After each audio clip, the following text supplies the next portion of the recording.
Nós estamos expondo nos cultos pela manhã os salmos de romagem. E nesta manhã nós aprenderemos e exporemos o Salmo 130. Eu peço que os irmãos abram suas Bíblias no Salmo de número 130.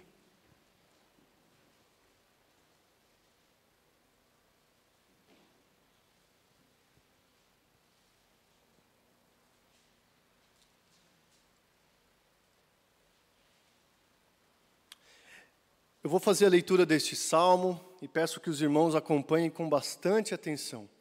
Salmo 130 diz assim a palavra do nosso Deus: Cântico de romagem. Das profundezas clamo a ti, Senhor. Escuta, Senhor, a minha voz. Estejam alertas os teus ouvidos às minhas súplicas. Se observares, Senhor, iniquidades, quem, Senhor, subsistirá? Contigo, porém, está o perdão, para que te temam. Aguardo o Senhor, a minha alma o aguarda. Eu espero na sua palavra. A minha alma anseia pelo Senhor, mais do que os guardas pelo romper da manhã. Mais do que os guardas pelo romper da manhã. Espere Israel no Senhor, pois no Senhor há misericórdia, nele copiosa redenção. É ele quem redime a Israel de todas as suas iniquidades. Feche os seus olhos, vamos orar mais uma vez.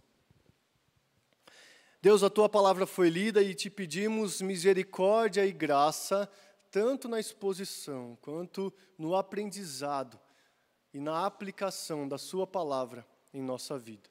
Em nome de Jesus que nós oramos. Amém.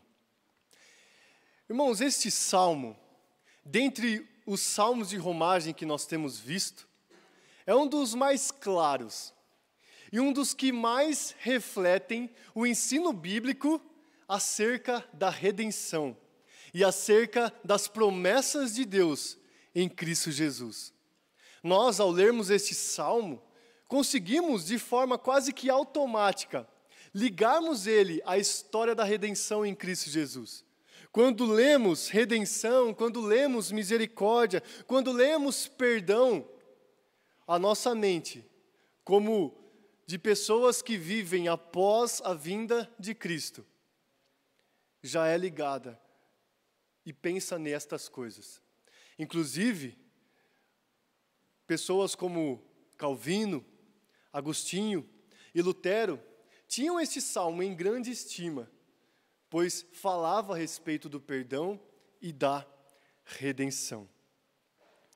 Este salmo, além de estar inserido neste conjunto de salmos que nós temos visto, os salmos de romagem, que, como nós já dissemos em outras exposições, eram canções entoadas pelos peregrinos, pelos israelitas, a caminho de Jerusalém, pois lá eles participariam de pelo menos uma das festas judaicas. E nesse percurso da cidade deles até Jerusalém, eles cantavam músicas. E estes salmos de romagem faziam parte de seu repertório. Então o Salmo 130 está dentro desse repertório. Mas além de estar dentro dos salmos de romagem, o Salmo 130 também é categorizado e classificado como um salmo penitencial. São 7 nas Escrituras. E o Salmo 130 é um deles. Um salmo penitencial é onde o salmista está quebrantado e arrependido diante do Senhor. Reconhece sua miséria, reconhece quanto ele é pecador, e diante do Senhor ele não só reconhece o seu pecado, como também o perdão que tem em Cristo Jesus. Este é um salmo penitencial. E o Salmo 130 fala, portanto, tanto das aspirações de um peregrino que caminha para Jerusalém, quanto do seu sentimento de arrependimento e quebrantamento diante do Senhor, por ele ser um pecador miserável. Hoje nós veremos, portanto, sobre a redenção do peregrino. A redenção do peregrino. E dentro desta redenção, o que a gente vê primeiramente nos versos 1 e 2 é em qual situação este peregrino se encontra, Olhe mais uma vez na sua Bíblia o que está dito nos versos 1 e 2. Das profundezas clamo a ti, Senhor. Escuta, Senhor, a minha voz, estejam alertas os teus ouvidos às minhas súplicas. Qual que é a situação do peregrino? Onde ele se encontra? Nas profundezas. É de lá que ele clama ao Senhor. Esta palavra, profundezas, ela não aparece muito nas Escrituras. Na verdade, nos Salmos, ela aparece apenas 3 vezes. Mas o sentido e o significado dela é muito claro para nós. Profundezas, primeiramente, pode significar a distância do salmista em relação a Deus, porque se Deus está nos céus e de lá faz tudo quanto lhe apraz, o salmista estava nas profundezas, distante do Senhor. Mas um segundo significado também é que de lá ninguém poderia tirá-lo, e ele por si próprio não poderia sair de lá. Vocês já viram um poço? Ou, na linguagem bíblica, uma cisterna? Em algum filme você já deve ter visto alguém prendendo ou jogando alguém num poço, num buraco, onde não tem como essa pessoa sair por si mesma.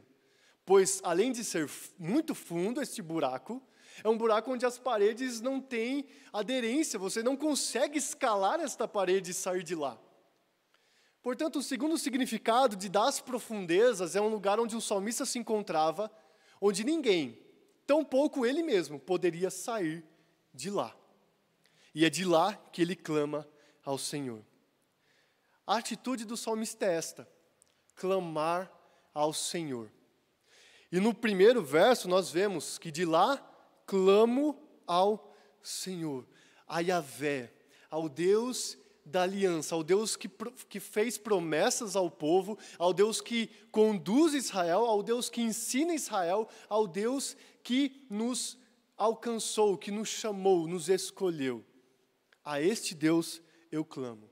E a insistência do salmista em chamar, em gritar por Deus, é mais uma vez vista no verso 2, onde ele repete: escuta, Senhor, a minha voz, estejam alertas os teus ouvidos à minha súplica. Este imperativo, escuta, não significa que o salmista está dando uma ordem a Deus. Afinal, imperativos, no português e em qualquer língua, não servem somente para darmos ordens, mas é para revelar o quanto ele queria e desejava ser atendido, e buscava ser atendido. Por isso ele levantava a sua voz, por isso ele chamava, por isso ele até mesmo gritava: ó Deus, esteja atento à minha súplica, ouça a minha voz. Ele estava como que implorando ao Senhor. Eu estou num lugar onde representa a distância que eu estou do Senhor, e onde representa que ninguém, tampouco eu mesmo, posso sair daqui, então me ouça. Eu suplico, eu grito por ti, eu te chamo. Provavelmente o salmista havia pecado contra o Senhor quando ele disse essas palavras. Provavelmente o salmista estava numa situação onde ele se encontrava constrangido por atitudes erradas que ele havia cometido contra o Senhor. E é a Ele que ele clama, ao Senhor que ele clama. Uma primeira lição que nós temos aqui, portanto, é: quando nós estivermos nas profundezas, constrangidos, se sentindo sujos, podres, por pecarmos diante de Deus, a atitude que nós não devemos ter é se afastar do Senhor, ou achar que Ele não nos ouvirá. Porque a exemplo do salmista, quando estivermos nas profundezas, no fundo do poço, como pecadores, como transgressores da lei, a atitude primeira e única que deve ser é clamar ao Senhor, porque Ele é o único que pode nos tirar destas profundezas. É o único que pode nos alcançar nestas profundezas. Esse é o constrangimento e o arrependimento que deve existir em nosso coração. Esta é a situação do salmista. Mas além dele se encontrar nesta situação difícil, de estar nas profundezas, existe uma convicção no coração dele. E esta convicção é revelada nos versos 3 e 4, onde ele faz uma pergunta retórica, ou seja, ele já sabia a resposta dessa pergunta, e ele, depois de fazer essa pergunta a si mesmo, ele a responde. Olha o que está registrado nos versos 3 e 4. Se observares, Senhor, iniquidades, quem, Senhor, subsistirá? Contigo, porém, está o perdão para que te tema. De onde o salmista está clamando, portanto, ele entende: ninguém poderá me tirar daqui. E aí ele faz uma pergunta que ele já sabe a resposta. A pergunta basicamente significa: quem pode continuar existindo se o Senhor se lembrar do pecado dessa pessoa? Quem pode escapar do juízo de Deus quando o Senhor sabe que esta pessoa é condenável, ela é transgressora, ela é pecadora? Se eu faço essa pergunta para você, você já sabe a resposta. Quem pode escapar do juízo de Deus?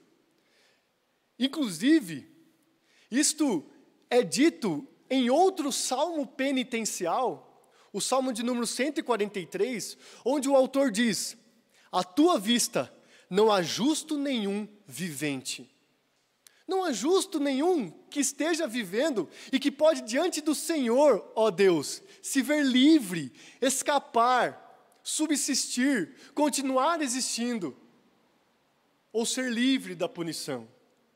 Porque todos pecaram. E isso, inclusive, é pauta de textos conhecidos, principalmente no nosso meio reformado, onde, lá no Salmo 14, é dito o seguinte: do céu olha o Senhor para os filhos dos homens, para ver se há quem entenda, se há quem busque a Deus.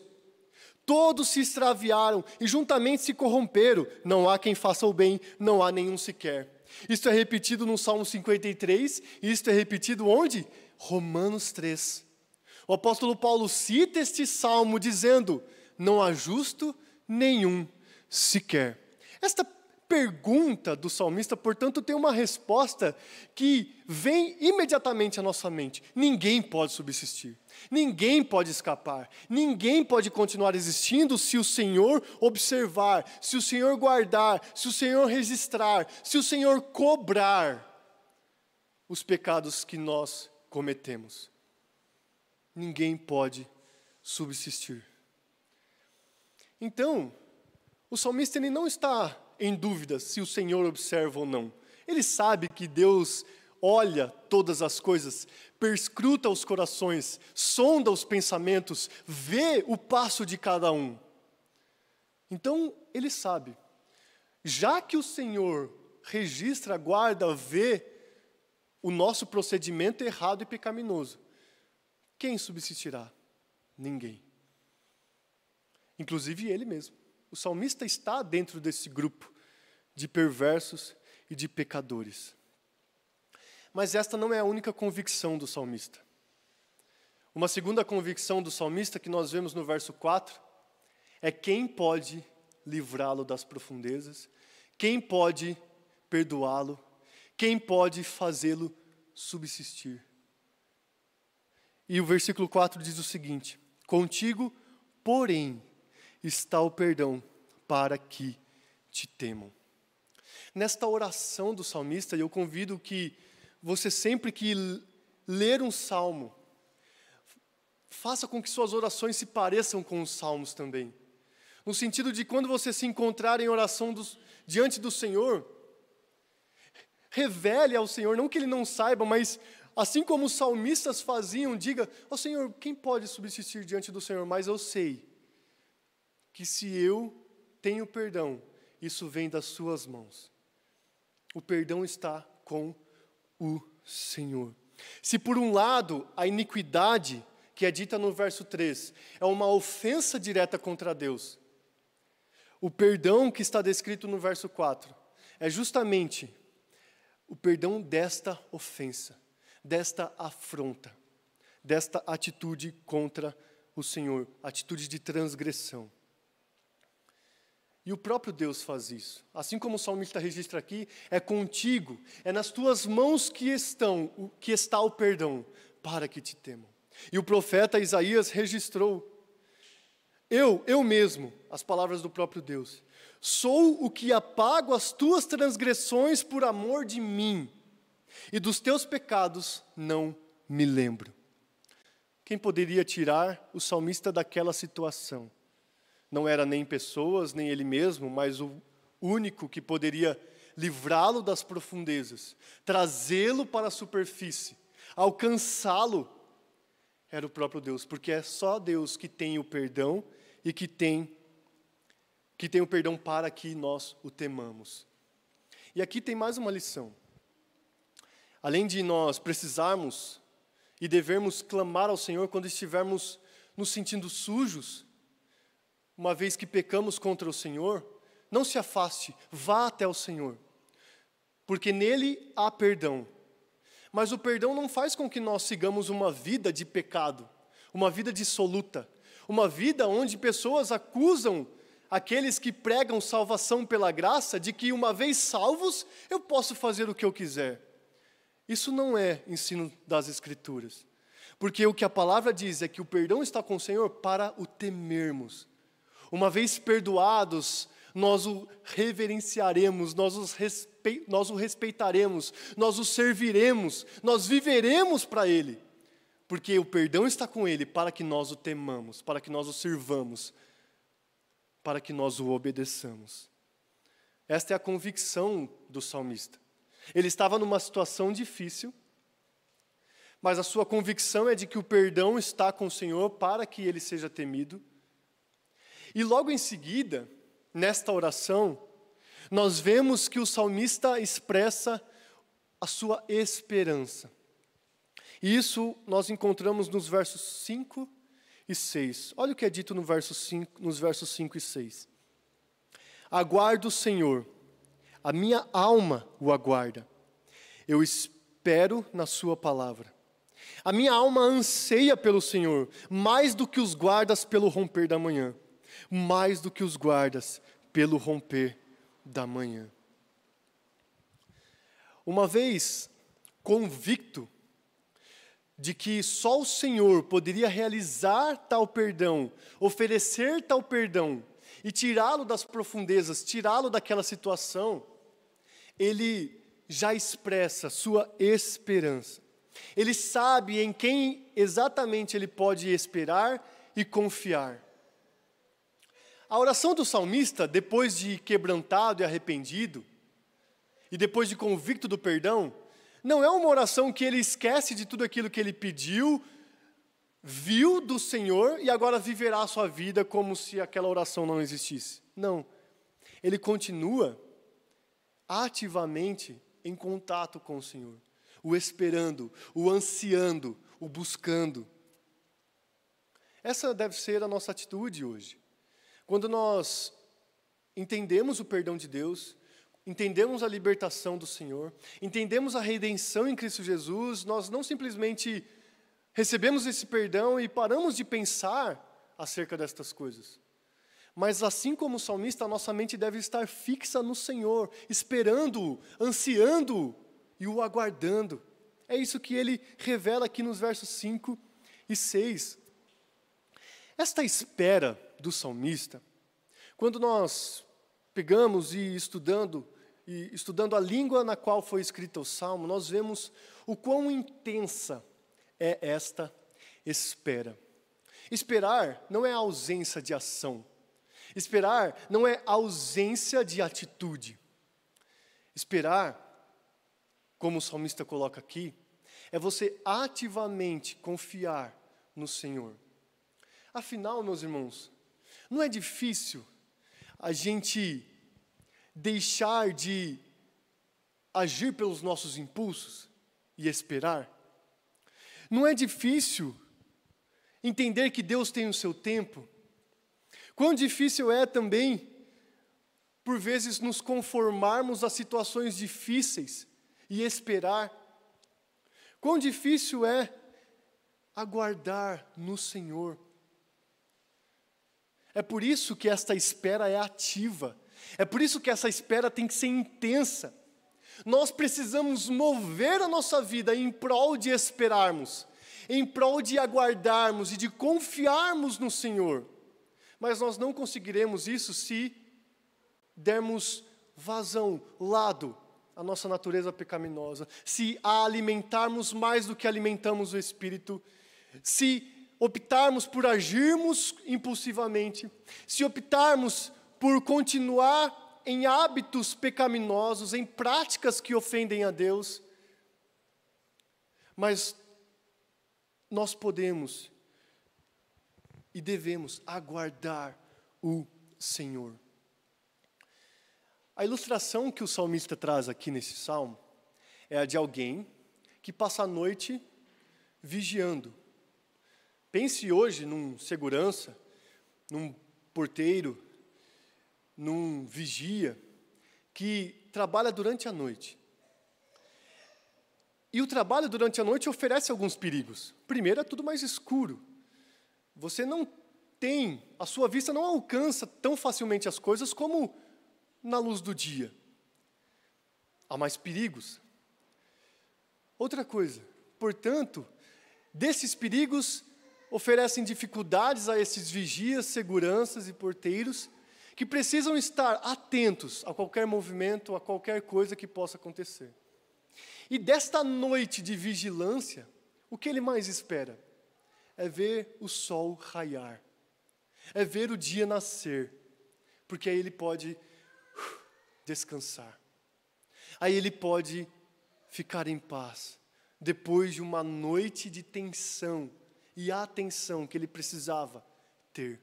Assim, somos nós os que aguardamos o Senhor. O aguardamos mais do que o vigia pelo romper da manhã.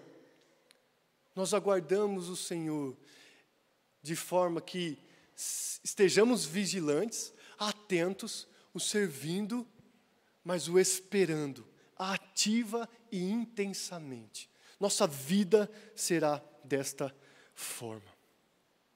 Nós esperamos no Senhor, nós esperamos na Sua palavra, nós esperamos de todo o coração. A nossa alma anseia pelo Senhor e a nossa vida é conduzida por esta espera ativa.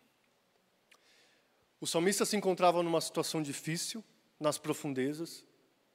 Ele argumenta com o Senhor: Deus, ninguém subsistiria se o Senhor se lembrasse do pecado de todos, mas eu sei que contigo está o perdão para que te temam. E é por isso que eu te espero, eu te aguardo, eu confio no Senhor. E aí, nos últimos 2 versos, os versos 7 e 8, o salmista prega esta palavra para Israel. Ele diz o seguinte: espere, Israel, no Senhor, pois no Senhor há misericórdia, nele copiosa redenção. É Ele quem redime a Israel de todas as suas iniquidades. Após estar convicto desta obra que é feita nele, ele a transmite. Ele prega para seus irmãos, ele prega para os outros israelitas, ele prega para o povo de Deus dizendo: espere no Senhor, o aguarde, o anseie, porque é só nele que há esta misericórdia, esta ampla redenção, uma redenção que pode nos afetar totalmente e definitivamente, pois o nosso ser é redimido de uma vez por todas. E em nós habita o Espírito Santo para que o sirvamos, para que obedeçamos à vontade de Deus. E sabemos e esperamos pela redenção completa de todas as coisas, onde nem mais pecado haverá no meio de nós. E viveremos de forma perfeita e santa diante de Deus eternamente. Isto já nos é assegurado.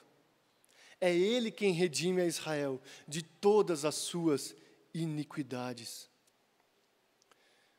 Se nós antes éramos inimigos, se antes estávamos nas profundezas, se antes estávamos numa situação onde ninguém, nem nós mesmos, conseguiria nos livrar, o Salmo nos mostra esta grande redenção que Deus realiza para o seu povo.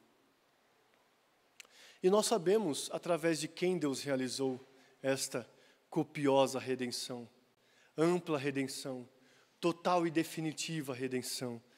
É através de Cristo Jesus. O apóstolo Paulo a Tito escreve o seguinte: o qual a si mesmo se deu por nós, a fim de remir-nos de toda iniquidade. Deus se lembrou dos nossos pecados, mas os puniu em Cristo Jesus. Todas as nossas iniquidades foram colocadas sobre os ombros de Cristo, para que nós pudéssemos subsistir, para que nós pudéssemos escapar da ira vindoura, para que nós pudéssemos ter esta remissão de toda iniquidade, que vem da graça. O apóstolo Paulo aos Romanos diz: justificados gratuitamente por sua graça, mediante a redenção que há em Cristo Jesus. E aos Efésios ele diz: em Jesus temos a redenção pelo seu sangue, a remissão dos pecados, segundo a riqueza da sua graça. Meu irmão e minha irmã, esta redenção que o peregrino poderia cantar a caminho de Jerusalém, esperando ali encontrar outros irmãos, e servir e cantar ao Senhor e testemunhar desta redenção, que na época era revelada ou simbolizada pela morte de cordeiros, para nós hoje, peregrinos rumo a Jerusalém celestial, podemos estar convictos de que o Cordeiro de Deus nos perdoa de toda a nossa iniquidade. E que se estávamos num tremedal de lama, como foi lido no Salmo 40, hoje nós podemos estar com nossos pés firmes sobre a rocha, que é Jesus Cristo. E em nossos lábios há um novo cântico de louvor ao Senhor. Cristo, meus irmãos, nos redime.